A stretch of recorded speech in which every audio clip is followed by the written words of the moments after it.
ఏరా ఏరా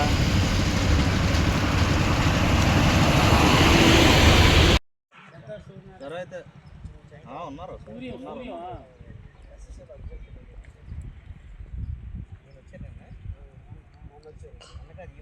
జనసేన మండల పార్టీ అధ్యక్షులు. ఇక్కడ పంచదార్ల సర్వే నెంబర్ 2లో కిష్టంపాలెం కాలనీ వాళ్ళకి కాలనీ ఇవ్వడం కోసం వాళ్ళందరూ ఎమ్మెల్యే గారు పట్టుబట్టిన వేరే దగ్గర ఇక్కడ పట్టాలని వేరే దగ్గర చూస్తే వాళ్ళు ఇక్కడే కావాలని పట్టుబట్టారు. ఎప్పుడో ఆ పట్టాలు క్యాన్సిల్ చేసిన పట్టాల గురించి వీళ్ళు ఇప్పుడు కొంతమంది ఎమ్మెల్యే మీద తప్పుడు ప్రచారాలు చేస్తున్నారు. పట్టాలు ఉన్న వాళ్ళు కంపల్సరీగా న్యాయం చేస్తారు. ఎమ్మెల్యే గారు యలమంచిలి నియోజకవర్గ అభివృద్ధి కోసం పాటుపడుతున్నారు. యలమంచిలి నియోజకవర్గ అభివృద్ధి చెందాలని ఉన్న ఎమ్మెల్యేలుగా ఆయన సొంతంగా వ్యాపారాలు చేసుకొని గ్రావెల్ అమ్ముకొని ఇటువంటి పనులకి నేను చూడలేదు. యలమంచిలి నియోజకవర్గం డెవలప్ చేయాలనే తపనలో మా ఎమ్మెల్యే గారు ఉన్నారు. దాని మీద ఇక్కడ ఎవరికైనా నిజంగా పట్టాలు ఉంటే ఆ పట్టాలకి వాళ్ళకి నష్టపరిహారం గవర్నమెంట్ నుంచి ఎటువంటి నష్టపరిహారం ఇప్పించాలో ఇప్పించడానికి ఎమ్మెల్యే గారు సిద్ధంగా ఉన్నారు. కొంతమంది పట్టాలు అమ్మేసుకున్న వాళ్ళు వెనకాల ఎవరో బోకర్లు ఉండి వాళ్ళని ఆడిస్తున్నారు. వాళ్ళు రెచ్చగొట్టి ఎమ్మెల్యే మీద ఇక్కడ ఉన్న స్థానిక నాయకుల మీద లేనిపోని అబద్ధాలు చేస్తున్నారు. ఇటువంటివి చేస్తే మా ఎమ్మెల్యే గారు ఇంకా పెద్ద పెద్ద వాటిల్లోనే కూడా చూశారు. ఏమీ ఆయన భయం పడరు. ఎక్కడ డెవలప్మెంట్ యలమంచిలి నియోజకవర్గం ఎలా డెవలప్ అవ్వాలనే దాని గురించి చూస్తున్నారు. దాని మీద ఇక్కడ ఎవరు ఏం చేసినా కూడా ప్రభుత్వం ఎలాగైతే వాళ్ళకి రావాలో అటువంటి కార్యక్రమాలు చేసి కంపల్సరీగా ఇక్కడ డెవలప్మెంట్ చేస్తారని కోరుచున్నాను. అందరికీ నమస్కారం. నా పేరు దిన్బాబు. నేను ఈ గ్రామ ఎక్స్ సర్పంచ్ని. ఈ మధ్యకాలంలో పంచదారలో సర్వే నెంబర్ 2 మీద కొన్ని వార్తాపత్రికల్లో కానీ కొన్ని టెలివిజన్ ఛానల్లో కానీ పలు కథనాలు రావడం మీ అందరూ చూసే ఉంటారు. అయితే సర్వే నెంబర్ 2లో గతంలో అక్రమ క్వారీలు జరగడం వల్ల వాళ్ళు వ్యవసాయం చేయట్లేదనే ఒక ఉద్దేశంతో ప్రభుత్వం వాళ్ళు ఆ భూమిని వెనక్కి తీసుకోవడం జరిగింది, రెజ్యూమ్ చేసుకోవడం జరిగింది.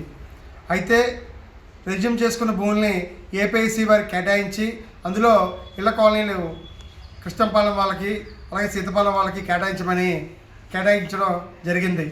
అయితే ఈ మా గ్రామ సమస్యని స్థానిక శాసనసభ్యుల దృష్టికి తీసుకెళ్ళడం కూడా జరిగింది. అయితే ఆయన అధికారులు పిలిపించి ఏదైతే భూమిని రెజ్యూమ్ చేసుకున్నారో అందులో ఉన్న రైతులకి ఏ విధంగా సహాయపడగలమో ఆలోచించమని చెప్పడం కూడా జరిగింది.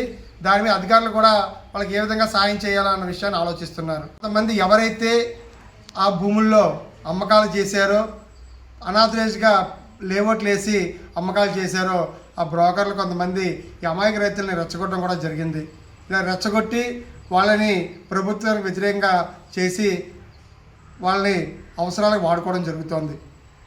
అయితే ఈరోజు కూడా ఇటు అధికారులు కానీ స్థానిక నాయకులు మేమైనా స్థానిక శాసనసభ్యులైనా సరే వాళ్ళకి ఏదో రకంగా న్యాయం చేయాలనే ఆలోచనలో మేము ఉన్నాం తప్ప వాళ్ళకి అన్యాయం చేసే ఆలోచనలో ఈరోజు కూడా లేవని చెప్పి విషయం మీ ద్వారా వాళ్ళకి తెలియజేస్తున్నాం. అలాగే అదేవిధంగా దళితులు మీ పేరు ఎమ్మెల్యే గారి పేరు చెప్తున్నారు. దేనివల్ల మీరే లాక్కున్నట్టు? మా పేరు చెప్పడం గల కారణం ఏదైతే స్థానికంగా కొంతమంది బ్రోకర్లు ఎవరైతే భూములు అమ్మారో వాళ్ళ పబ్బం గడుపుకోవడం కోసం మా పేర్లు ముందు పెడుతున్నారు తప్ప ఇందులో మా ఎటువంటి ప్రమేయం లేదు. నిబంధనల ప్రకారం అధికారులు చేశారు. అదే నిబంధనలు చూసి వాళ్ళకు కూడా న్యాయం చేయమని చెప్పి మేము ఎమ్మెల్యే గారి ద్వారా అధికారులు కోరడం జరిగింది. అయితే ఈ మధ్య ఒక టెలివిజన్ ఛానల్లో ఎమ్మెల్యే గారు దీన్ని ఆక్రమణ చేస్తున్నారన్న విషయాన్ని స్పష్టంగా కొన్ని ఛానల్లో చెప్పడం జరిగింది.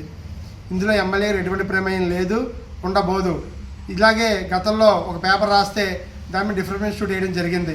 అలాగే ఈ పేపర్పై కూడా తప్పుడు కథనాలు చేసి ప్రజల్ని తప్పుదోవ పట్టిస్తే మటుకు తప్పనిసరిగా ఆ టీవీ ఛానల్ మీద కూడా మేము డిఫర్మెంట్ షూట్ వేస్తాం. తప్పకుండా వాళ్ళకి ఈ విధంగా మీ ద్వారా తెలియజేస్తున్నాం. తొందరలోనే మేము తప్పుడు వార్త ప్రచురించాము, తప్పైందని చెప్పకపోతే మటుకు కంపల్సరీగా వాళ్ళ మీద డిఫర్మెంట్ షూట్ వేయడానికి రాయలతో సంప్రదింపులు కూడా చేస్తున్నాం.